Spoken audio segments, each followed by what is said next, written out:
বাবা আমার ভক্ত বলো রাইছাও কি নিয়ে আইছাও? বাবা আমি তোমার লিগে পালের গরুটা নিয়েছি। বাহ কি সুন্দর, তুমি সে আমার আসল ভক্ত। আমি আল্লাহর কাছে কইয়া তোমার হাতে নিয়ে জান্নাতে যাম। বাবা আমি তোমার জন্য কুরকার বাচ্চাটা নিয়েছি।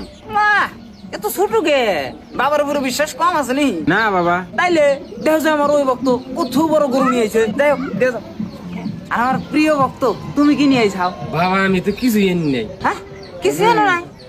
এই আরে খাদাই দেন দিকে আর খিচুড়ি রান্না দেন, খিচুড়ি দেন। তুই বাবার বিজনেসের বিষয়ে কি বুঝছ? এই বিজনেসের চেয়ে অন্য কোনো বিজনেসে লাভ আছে? এর মধ্যে খালি লাভ আর লাভই। একটা কথা সবসময় মনে রাখিস, মানুষের আস্থার উপরে করা বিজনেস এসে সবচাইতে বড় বিজনেস। আমার পোলাহান হয় না। পোলাহান না বাবার কাছে দোয়া চাও, একদিন হয়ে যাবো গা। বাবা আমার পোলাহান হয় না, আমার দোয়া করেন। বলহানো না, দেখি তোমার পেটটা দেখি। বর্তমানে যাও কাশিনা যাও আর ঠিক আছে হয়ে যাও ভাই। আর রাইতে একটা বাড়াইও। এই ডেলি নামাজ পড়ো না নাকি? নামাজ পড়বো একদিন। ফারুকুদ্দিন কাদির সে ছিল আসল ভক্ত, সব সময় গুরুর চরণে পড়ে থাকতো, গুরুর চরণ দেয়া পানি খাইতো। 14 বছর তপস্যা করার পর তিনি পাইলো গুরু দক্ষিণা। ভর পানি থাকা নদীর উপর দাইটা যায়, তারা টু পানি হয়। নদী পার করেই তিনি নদী ফিরিয়ে দিলেন। মৌলানারা কি বুঝে? ওরা মারফতের বিষয়ে কিছু জানে কি? খালি শরীয়ত না থাকলেও বউ। শালা বন্ড তুই এত রাতে মেয়ে মাসের বুকুলে কি করো? আমার ভক্ত ভক্তর বউ নাই। ধর্ম নামে তুমি বন্ডামি করে রাখো।